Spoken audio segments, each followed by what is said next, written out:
Good morning, CSL. Welcome to the Center for Spiritual Living at Fort Lauderdale. I'm Pat Hanley Johnson, your presider today. And wow, it always amazes me that so many people get up early in the morning and come for the Sunday celebration. Thank you for being here.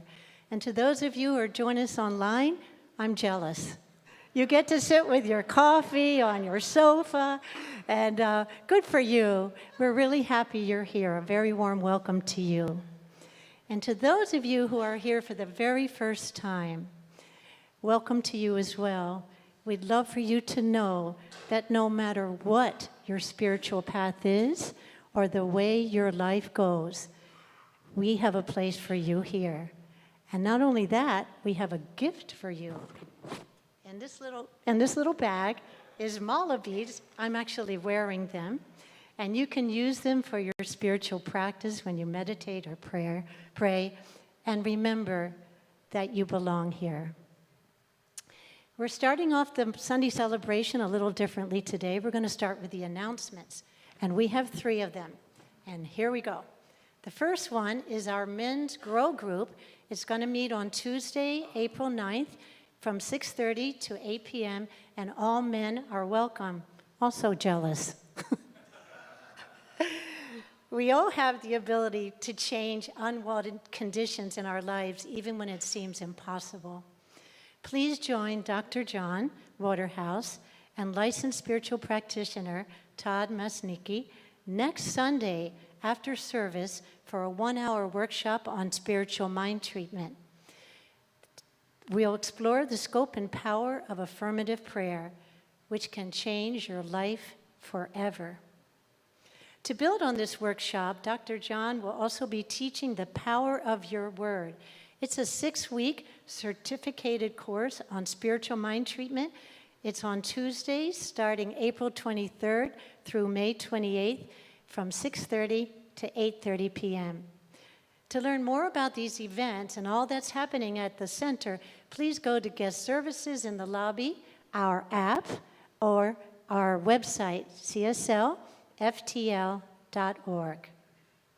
Now let's get to our intention statement. Our intention statement tells us 2 things. 1, who we are in this world and how to be present. So if you can stand, please stand if you're able. And then after we join together with the intention statement, please turn to a neighbor and greet them with a hello, a handshake, or even a hug. Namaste works too. So CSL, who are we? We are a loving and diverse spiritual community dedicated to personal growth, healing, and service.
Good morning, CSL.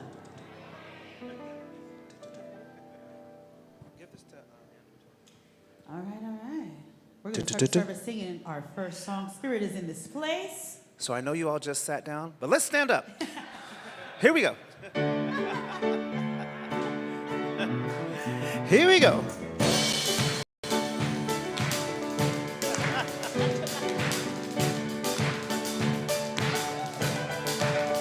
Hey.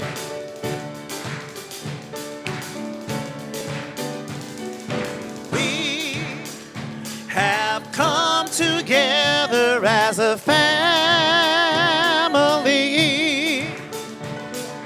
We have come here as we are.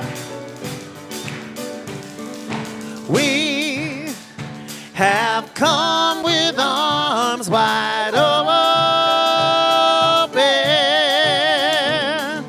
We have gathered here in love. Spirit, send this. Spirit, send in this place.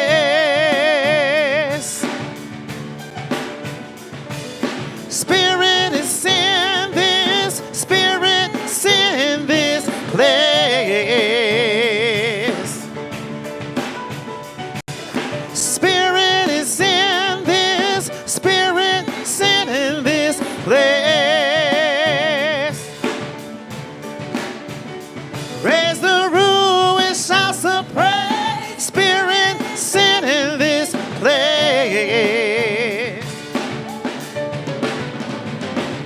Spirit is in this. Spirit, send in this place.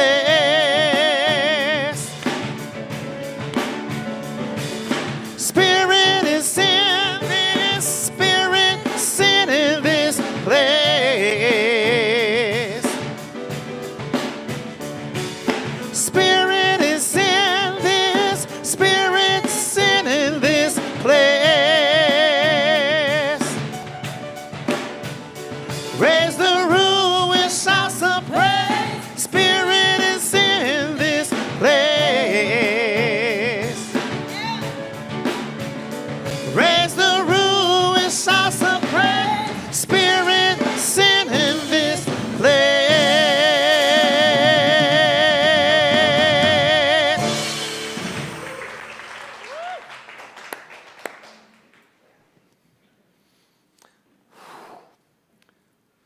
I know that Spirit is in this place because we are here. The presence and the power of the One, the Creator of all that is, dwells right here. It dwells here as you and me. We are that presence. We are that power. And the more we understand that, become aware of it, and use it in our lives, the better our lives get. This is why we're here. You're here to remember. We're here to live this life consciously as that divine presence. And when we do, life is glorious and wonderful. I know that God is in this place, will always be in this place when we are here. That's the truth. And so it is.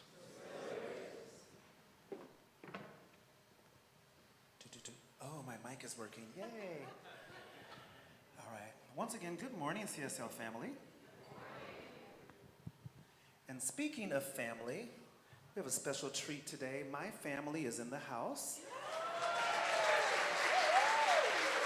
So please welcome.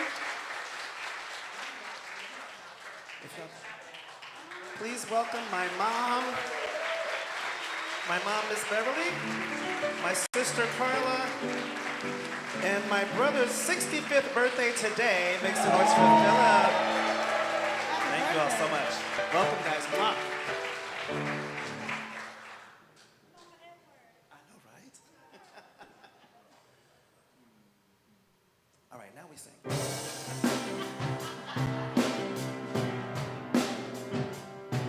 It's even more special when your mama's in the house. You know what I mean?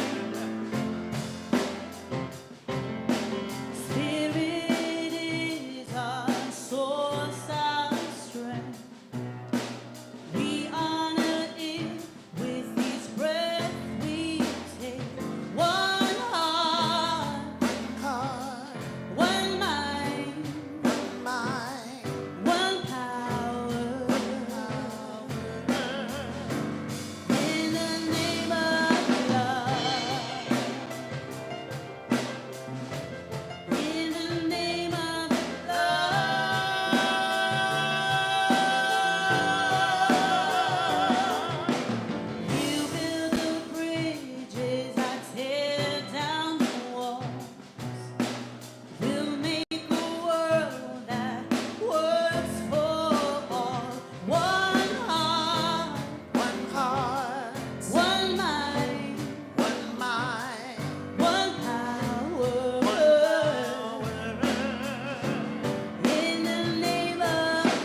I'm kidding, I did it, I put it backstage. Because I really wanted to be closer to you. I didn't want anything between us. We'll see how it goes. If it doesn't go well, the podium will be back. Good morning, CSL. We have a number of things to share this morning. We're going to start with our flames of faith, and we're ready over here. So Center for Spiritual Living Fort Lauderdale is a member community of Centers for Spiritual Living, a global organization with member communities in North America, South America, Asia, Europe, Africa, and Australia. We're a big deal. No, we're not that big. Anyway, we, in being around the world, are exposed to all the great teachings around the world as well, and we honor those. And so we take this time to recognize those religions, those spiritual paths that speak so clearly to knowing the presence and the power of the One. We will light a candle for each one, but it doesn't matter whether it's a candle lighting or a chant or saying a prayer. Any way that we honor one another on this path supports our path. So we begin and respect these different ways of being in the world with the flames of faith. The candle is lit for the Tao, to honor the disciplined path of heavenly order and the natural way. The candle is lit for the shamanic traditions, honoring the beliefs and spiritual practices of the indigenous people. The candle is lit for Hinduism, to honor the spiritual path of divine self-awareness, balance, and harmony. The candle is lit for Judaism, to honor the path of devotion to one God. The candle is lit for Buddhism, to honor the Four Noble Truths and the way of compassion. The candle is lit for Christianity, to honor the Christ consciousness alive within us all. The candle is lit for Islam, to honor the path of peaceful submission to the will of God. The candle is lit for the Baha'i faith, to honor the spiritual unity of humankind. The candle is lit for our own faith, new thought, ageless wisdom, to honor the metaphysical path and the practice of universal spiritual principles. And the final candle is lit for peace and for our sacred appreciation of all faiths and all principled spiritual practices throughout the world. And so it is. Yeah. Thank you.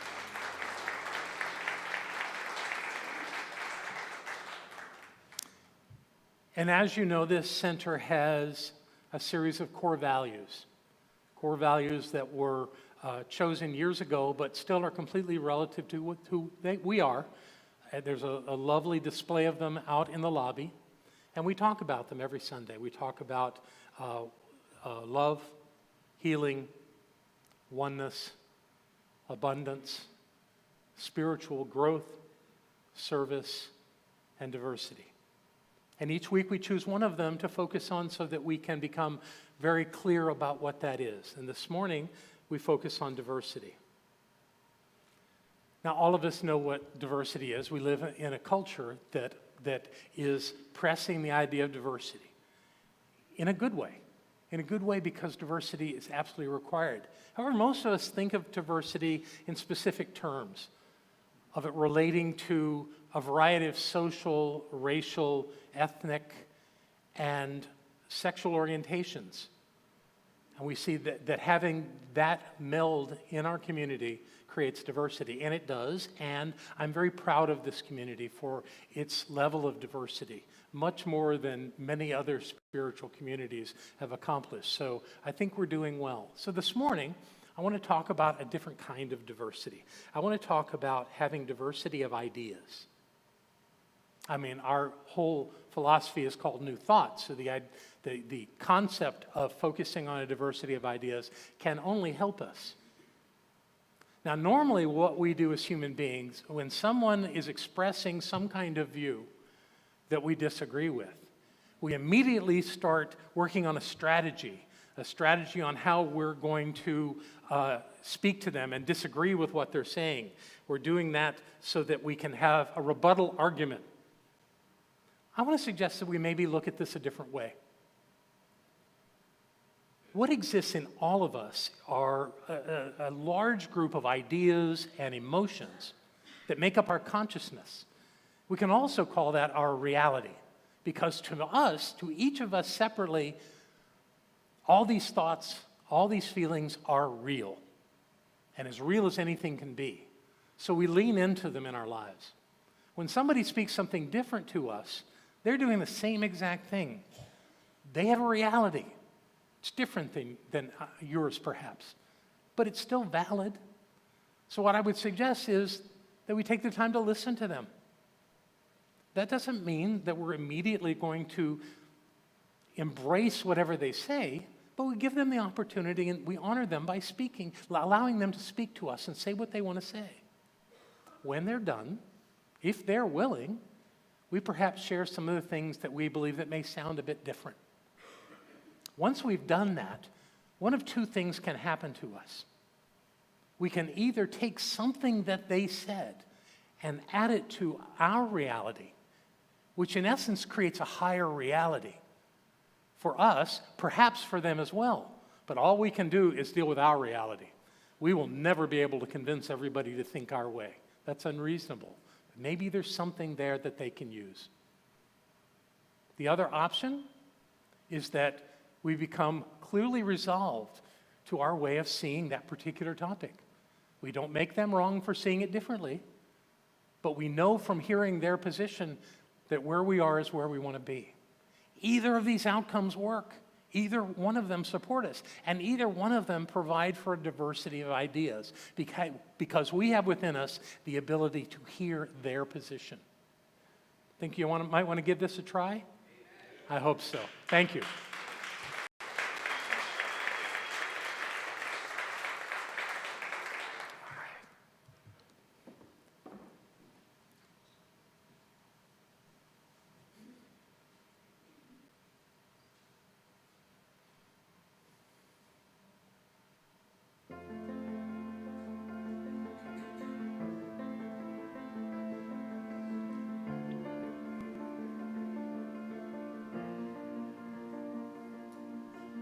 I keep fighting voices in my mind that say I'm not enough.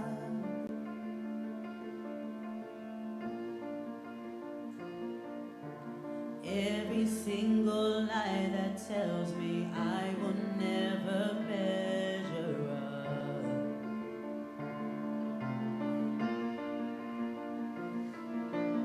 Am I more than just a sum of every high and every low?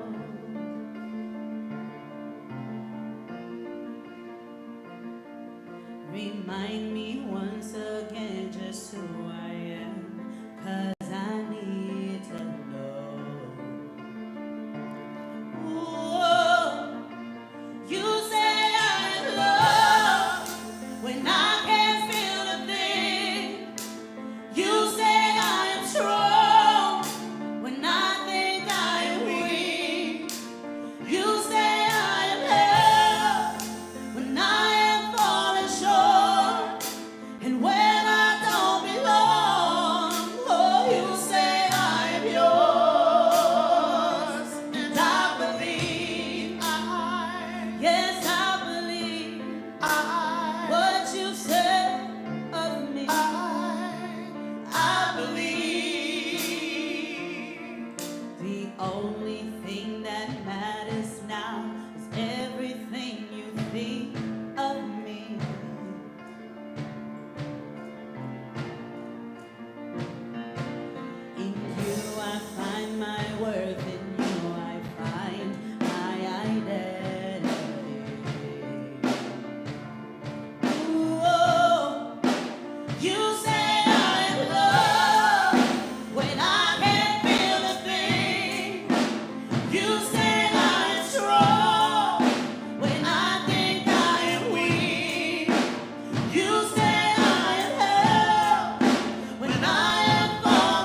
taking all I have and now laying it at your feet.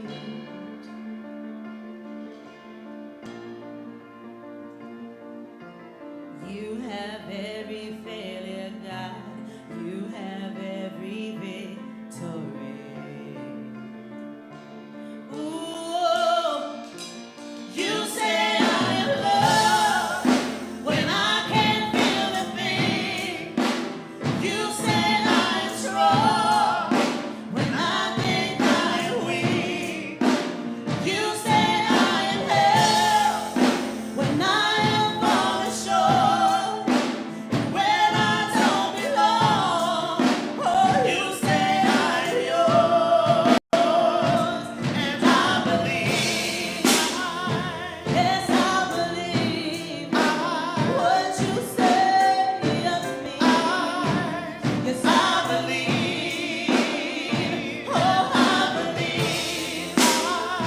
Yes, I believe what you say of me. I believe. I believe.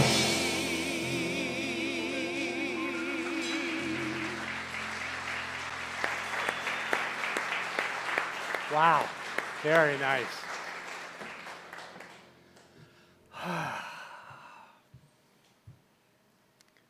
So I'm very excited to be speaking with you today. This is the first message that I'm offering where I got to pick what I talk about.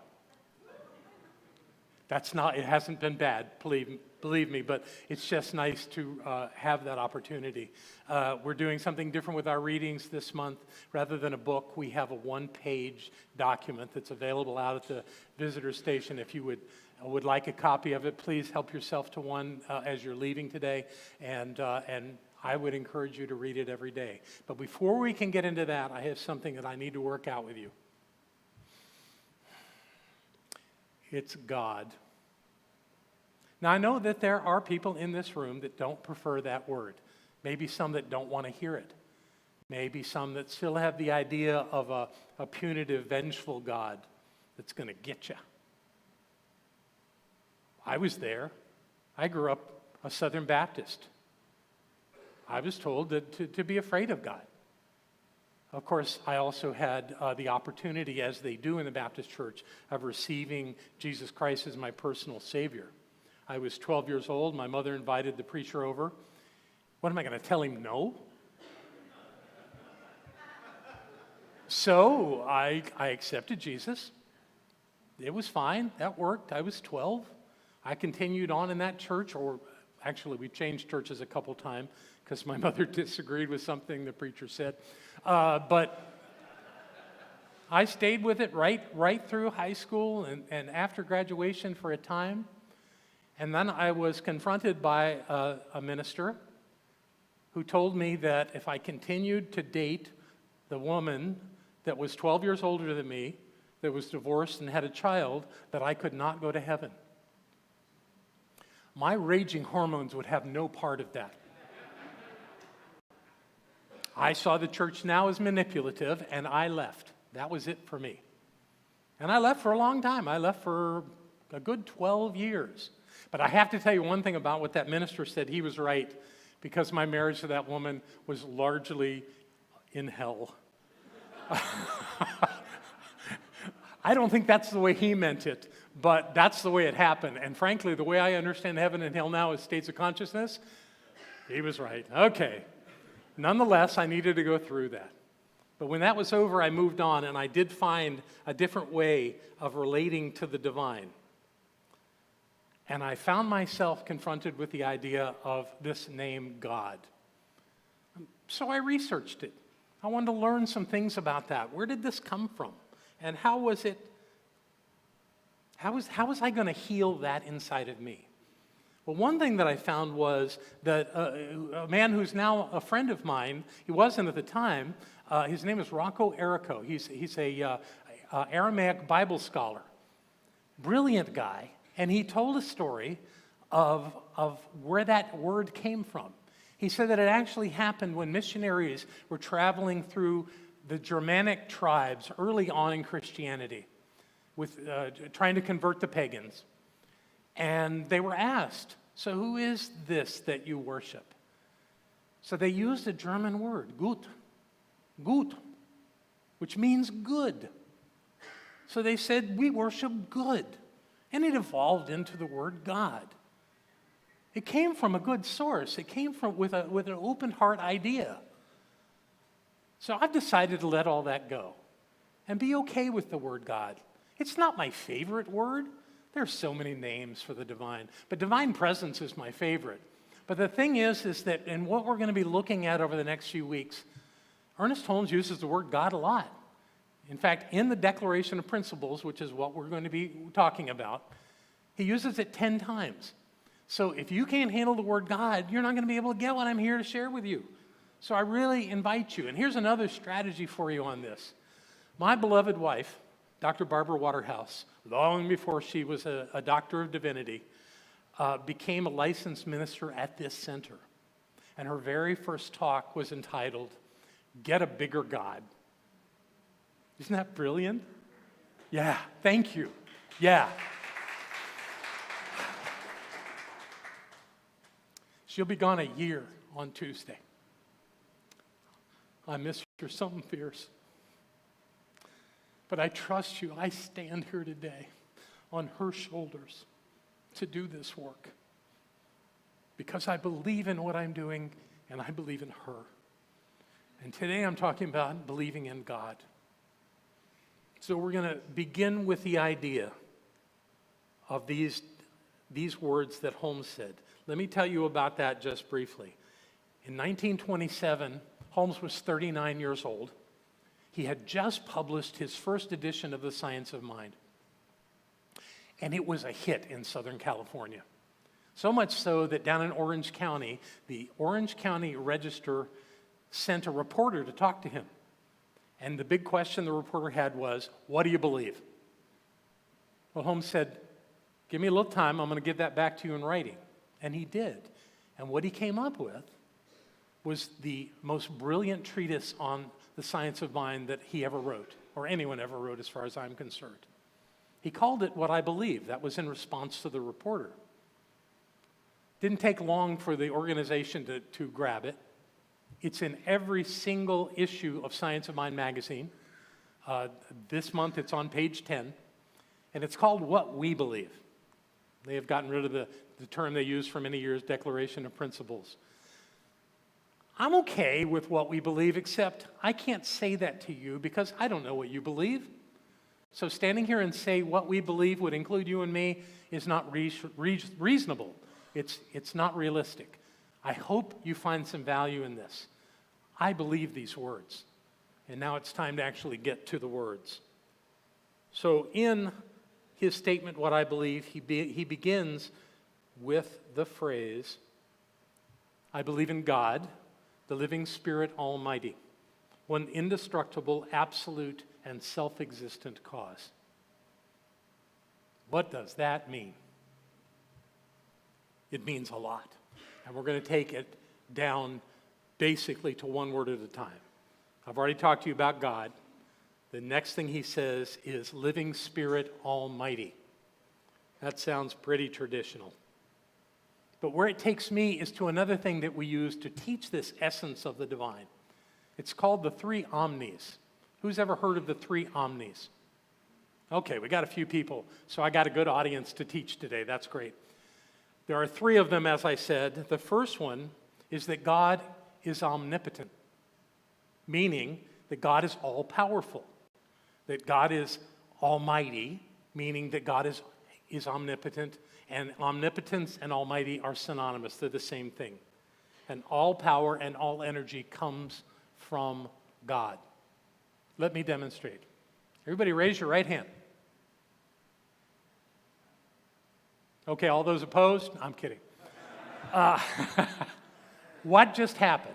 You raised your arm. How did that happen? It happened because there's energy and there's power in your body that can do that and do all the other thousands of things your body can do. Who's doing it? Well, God's doing it. There is no animation to life without God. And all energy and all power comes from the divine. So anything that has an aspect of energy, power, force, or otherwise is God ordained. Now, we're on a process of learning that it doesn't work to be violent. We're learning slowly as a species, but we're learning. That's all God too. And the point of it to me is for us to learn that we don't need to use our power that way. Still, the power is the power of God. There is no optional source for power. The second is God is omnipresent, meaning that God is everywhere present. And there's a famous line that I love people to use that comes from a guy named Reverend Ike. And the line is, there is no spot where God is not. God is everywhere. Anybody heard of Reverend Ike back in the 70s and 80s? He was a hoot. He used to say, "You can't lose with the stuff I use." And then he would say at offering time, he would say, "No change in the baskets. Change makes me nervous." He had a way with words, but he taught us that there is no spot where God is not, and that's the truth. God is not near you. God is not next to you. God is not behind you and in front of you. Well, God is, but that's not where you focus. God is within you. That's what's important. It's important to recognize that presence from within. That's where things happen. God being in the Son does not really do much for us personally here other than keeping the sun working, which I guess is really important. Following the three omnis and this idea of the living Spirit Almighty, Holmes says that God is one. May not seem like a big deal, but it is. God is one because there is only one. There's one presence, there's one power. It's all one thing. There's nothing happening outside of the divine. There's only one. There's no duality in life. There's no dualistic way to see life. There is truly, even though we all use these words, good or bad, there's no right or wrong. Those are all perceptions. The highest truth is that it's all God. And it's our job to make it out and figure it out as we move through life, as we become more and more aware. No opposing force, no devil, no Satan, just God in us, becoming more and more aware of that presence in every day that we live. His next word is, God is indestructible. It's an interesting word, but it's not really about nobody can fight God. It's more about the fact that God has always existed and always will. If something was never created, it can't cease to exist. It's the only thing that way. Our bodies are all going. This planet someday will fall away. That beautiful sun in the sky will stop shining. We won't be here, so don't worry. Now, maybe we will in another life, but we won't be here in the bodies we're in right now, so don't worry about it. At the same time, everything in physical form is temporary. Everything that is God is forever. And perhaps that includes you and me. I think it does. I think it does. I think we get to keep doing things indefinitely. I'll talk more about that another day. God is absolute. That's a big word too. Absolute means that everything exists within the allness of God. There's not God and something else. There's only God. So the absoluteness of God means that you can't experience or express anything outside of that presence. That's important to know as we move through our lives. God is all that has ever been and will ever be. God is all that is now. Nothing outside. Then he says God is self-existent. Being as God was never created, it exists on its own volition. God chooses to exist. God existed before time and space. God will exist after this universe collapses. All there is God. That's the truth. And the final word in that statement is God is cause. Notice that capital C. It's that important, this idea of God being cause. So to show you this, we're going to pull up the science of mind symbol for a moment. So there are two horizontal lines. You see that there's a descending line and an ascending line. Forget about those two lines right now. It's the two horizontal lines that we want to think about.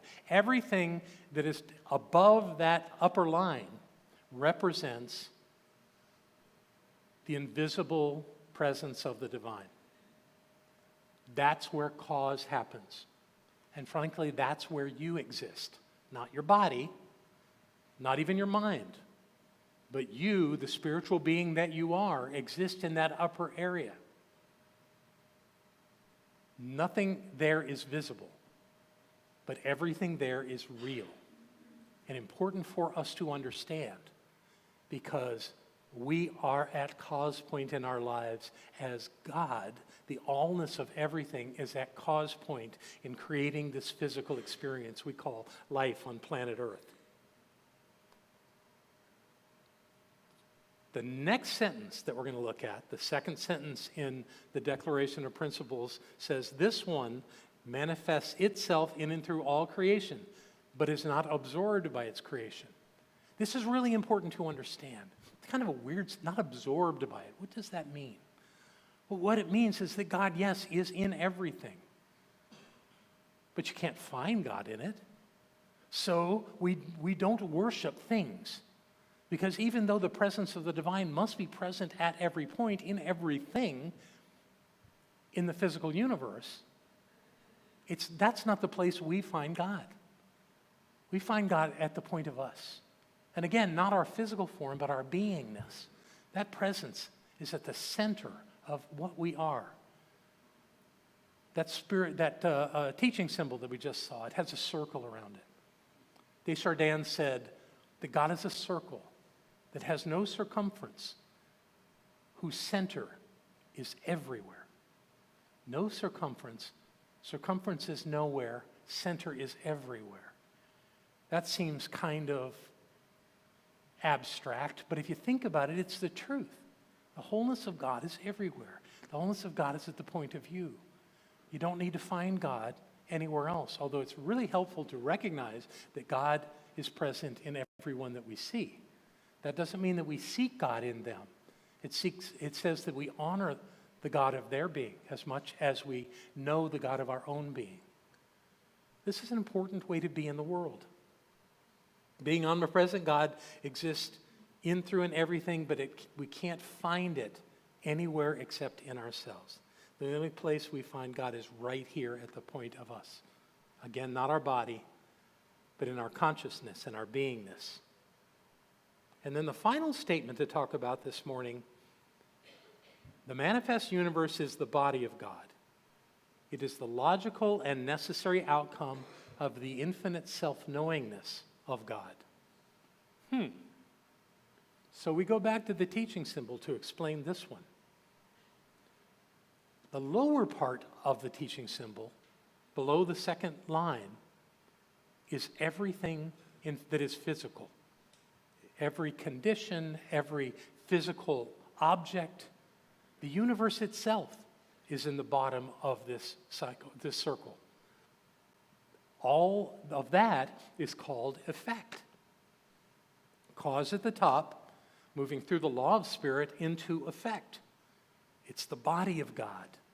It didn't escape being in the presence or being part of the presence. It still is, but it's at effect. And everything that's happening in effect, we can change. Oh, no, you can't change everything. Well, if we believed in ourselves enough, we could. Jesus told us we could move mountains. Anybody here move a mountain? It can be done. I have no doubt. I'm sure that we can do things that we have never even thought of. But we don't accept that that's possible, so it doesn't happen. And I'm not suggesting we should go try to move all the mountains to somewhere else. I'm suggesting that we are more powerful than we know, than we ever think about in our lives. We tend to focus on what's not working, and that holds us back. Because the same thing about that symbol works. If we think that we can't do something, that we can't have something, that we can't be something, if we think that in the top of that model, and we give it to the middle of the model, which is spiritual law, then that law will reflect back to us in the bottom of that model, that very thing. So be real careful about what you think. Be real mindful about how you're living your life, because you're creating it with your thoughts. We'll talk afterwards. What's in the middle? The middle is spiritual law. Spiritual law, the mind of God. Yes, ma'am. Yes, ma'am. God wants to know itself. That's why the universe exists. Imagine for a moment this presence that is powerful to create whatever it wants, but it dwells in a void. So it would create something, perhaps a three-dimensional universe, where it can observe itself, where it can talk to itself, where it can be with itself, where it can identify itself. That's exactly what's happening on planet Earth. That's exactly why we're here, because we, in essence, are the presence of God relating to others that are the presence of God. And all that information, all that awareness belongs to God. That's pretty brilliant. What a way to create a sense of self. Create a universe, not like we imagine creation where you create it and it's separate from us, but to create it as you, to be at every point in every way. It's a powerful notion. It's a powerful understanding. And it can change the world when the world chooses to accept this. Right now, I'm just hoping that you'll choose to accept it, that you'll look at these ideas, that you'll read those words again and again. I read what I believe every single day. And I find nuances in it, little things, year after year doing that. So I don't want to suggest you're going to read it once and get it. Keep it around. Put it up somewhere. Have it on your desk. Have it someplace so that you read it, so that you remember who you are. We've begun by knowing God. We're going to move on in our next conversation. And what I want to suggest is where we go from here may blow your mind. It's quite amazing. So please, stay with these thoughts all week long and come back and let's take it from here. Thank you very much. Thank you.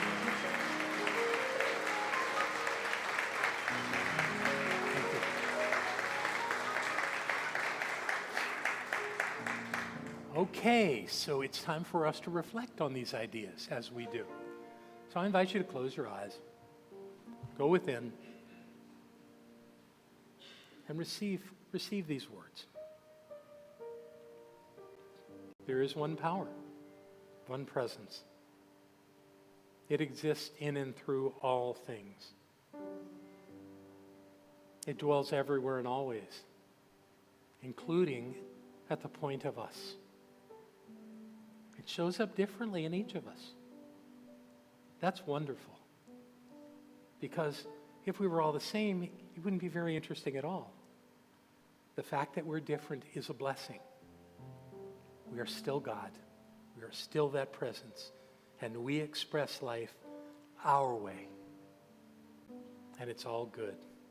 Because the word God means good. To know this, we are grateful.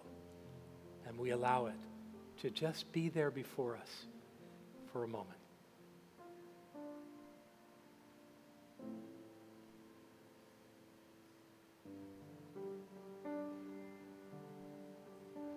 Every day, every day, every day, every day.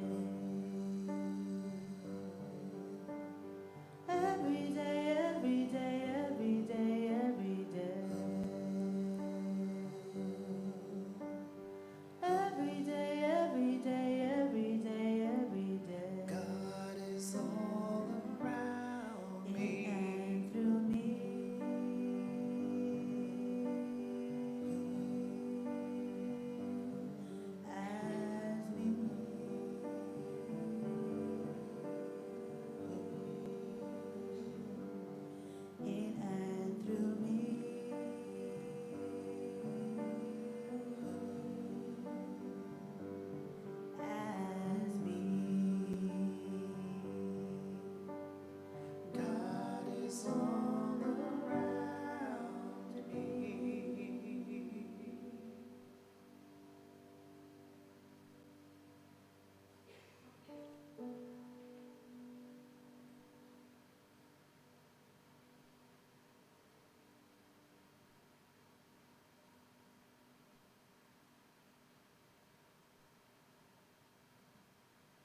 Only good can come to us from this knowing. For God truly is all there is, now and forever. We let this be so, in gratitude and love, and so it is.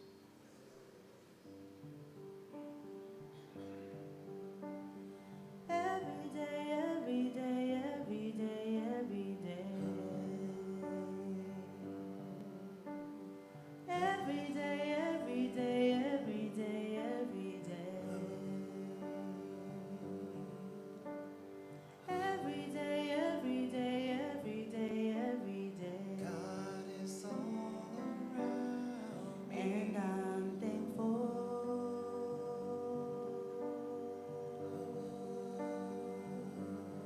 And so it is.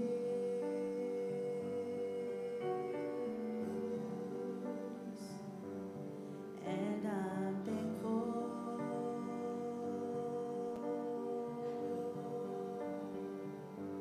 And so it is. God is all around me.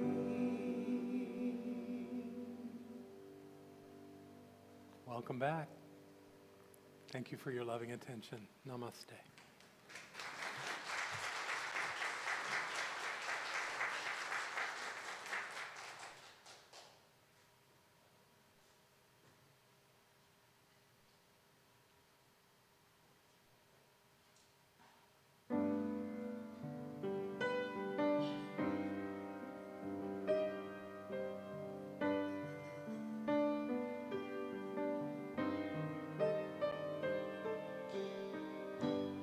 We've said it all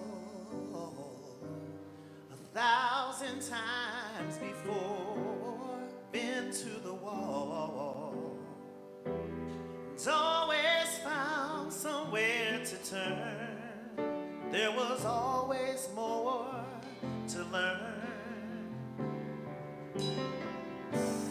We've reached the end and almost closed the door. Then someone would bend. I never can remember who. All I know is that we found the strength to make it through. Love always finds a way when the clouds have no silver lining. Love comes through shining. Love always seeks the light through the darkest night. In its small ways, love always finds a way.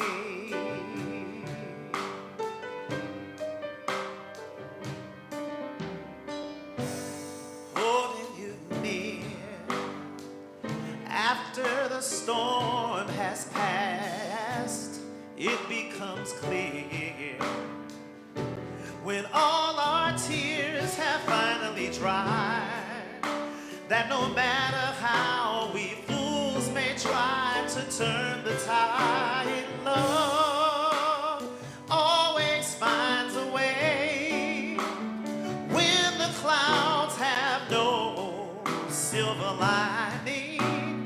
It comes through shining. Love always seeks the light through the darkest night. In its small ways, love always finds a way. And in those moments when the magic seems to fade,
sisters, aren't they amazing? It's time for us to receive our gifts from you as a community. I want to thank you for doing your part to keep this center vibrant, healthy, prosperous. What you do really does make a difference. And those of you in the TPL program are extremely important to our community by making your commitment to give ongoingly and in a very generous way. And so I think we're showing the names of our TPL members. We certainly want them to be acknowledged. We also have people who are at home. Some people know about that idea of being at home and watching us. You too can participate. In fact, this is everybody. Anyone can go to our website or to the CSL Fort Lauderdale app and make a contribution to this center. So however you do it is fine and wonderful. Just please do it. That creates a full circle of activity that you come and you receive and you give, and everybody leaves better for it. So thank you for doing that. Thank you for being a part of that.